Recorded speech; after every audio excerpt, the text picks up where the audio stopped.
Donald Trump holds sample tax forms as he promotes the Republican tax plan. Reuters. Carlos Barria. Listen to David Cay Johnston on the Start Making Sense podcast.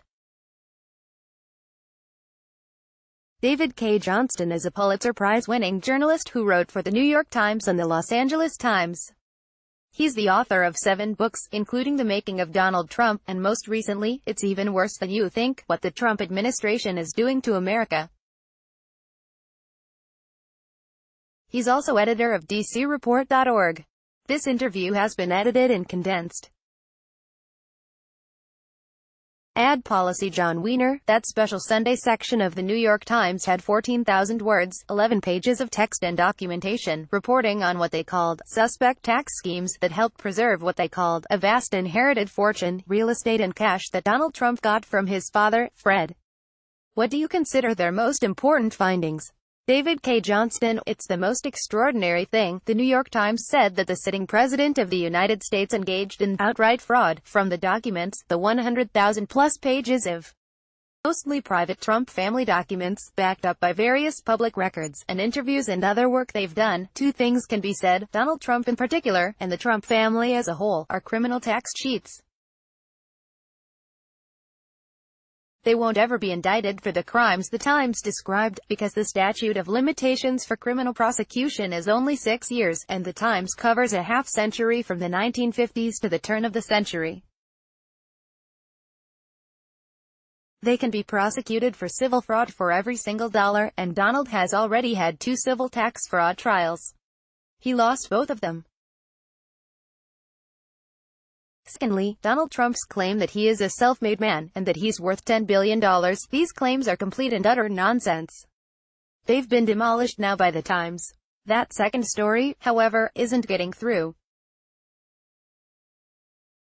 Forbes magazine just came out saying Donald Trump's wealth has fallen from $4 billion to $3 billion, and every day on TV and on the radio, I hear news people talking about the billionaire president.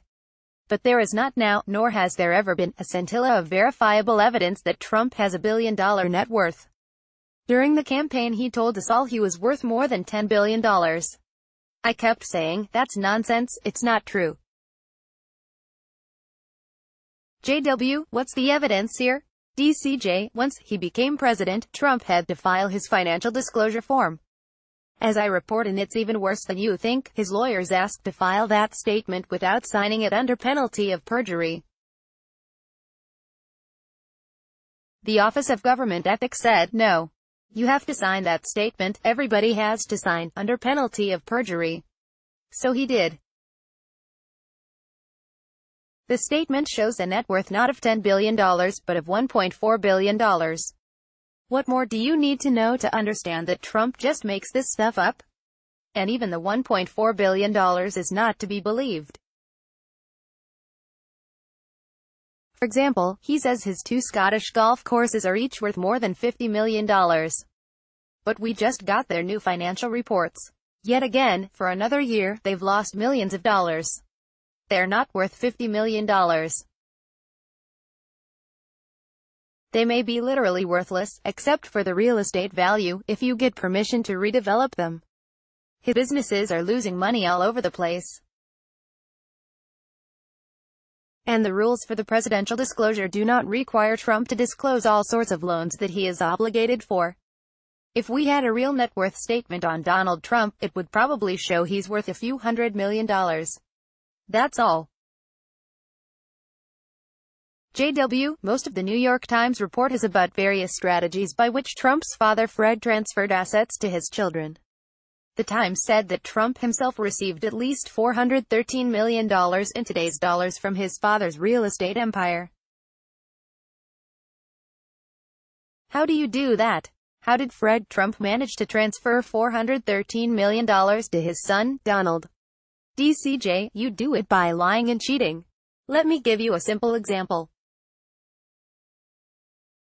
If you live in a state like California or New York, and you give your child a car, and you put down for sales tax purposes that it's worth $1,000, but it's really worth $20,000, they will catch you and they will send you a bill, because all of those records are digitized.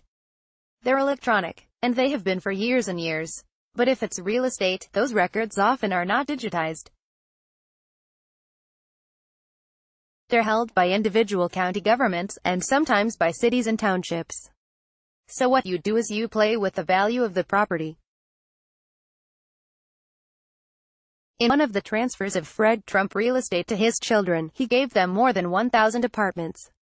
They valued it at an unbelievable discount. Say you wanted to give your child a house worth $500,000. What's the actual value of that house? It's not like a stock where at the end of each day you know what it's selling for. So maybe it's worth $550,000, maybe it's worth $450,000. But it's in a range around $500,000. The Trumps would have valued that house at $30,000, 6 cents on the dollar. And they got away with it because the IRS doesn't have those records, and doesn't pursue them. So guess what? It's no big surprise. Donald Trump and Fred Trump and Robert Trump and federal judge Marianne Trump Barria didn't get caught while they stole from us about $500 million. JW, all of the super rich use these tax avoidance strategies.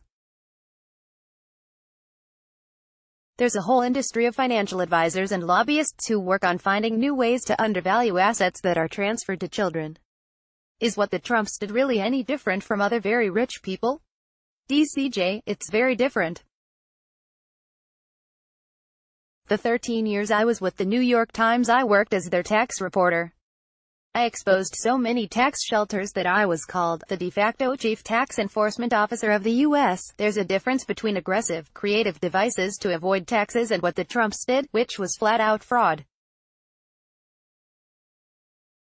Back to my example of the $500,000 house, if you say the house is worth $450,000, that's not criminal by any stretch. But when you say it's worth $30,000, 6 cents on the dollar, that's criminal. They knew it was criminal. It's why they hid this stuff. And it's why we absolutely must see Donald Trump's tax returns in this century. Every single one of them.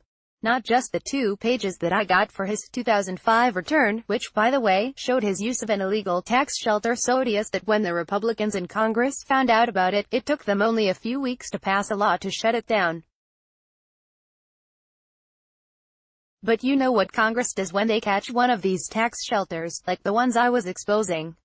They shut them down, but if you were already in, they let you keep your ill-gotten money. It's as if we had a law that said, we're going to declare bank robbery a crime tomorrow, but if you robbed a bank yesterday, it's okay. You can keep the money. JW, when the New York Times report was published, Donald Trump released a brief statement saying all of this was old news. Isn't that true in part? Isn't Trump referring to your investigations and your reporting on his money? DCJ, no. It's true in the sense that, for years, I've done little pieces of this, and so have Tim O'Brien and Gwenda Blair and the late Wayne Barrett. But this New York Times project is light years beyond where we went. And there's not a single technical glitch in it. Every time I read a story about accounting, business practices, or tax law, I almost always wince at some concept or detail that the reporter got wrong. But in the 14,000 words in the New York Times report, there's not a single comma that I quarreled with. And I haven't seen anybody else point to a problem. This is the single greatest investigative news report I have ever seen, and I'm in a particularly unique position to be able to judge. I've been at this for 52 years. I'm the former president of the Investigative Reporters and Editors Association. JW, one last question. Is this pretty much now the whole story? Do we know what we need to know about Trump's finances and where they came from? If not, what's next in this story? DCJ, if the Democrats actually turn out to vote, which I don't think is all that certain, and if the Democrats take control of the House, and maybe the Senate, there will immediately be investigations into Trump's finances. Congress has the right to his tax returns. They will demand those returns. They will conduct investigations. My guess is that a year from now, we're going to be discussing what's in Trump's more recent tax returns. Just keep this in mind, in the 1970s, we had two crooks at the head of our government. Nixon's vice president Spiro Agnew resigned and pled guilty to a tax charge over what were basically bags of groceries that he didn't report on his tax return as bribes. Bags of groceries. There was more to it, but that's what he pled to.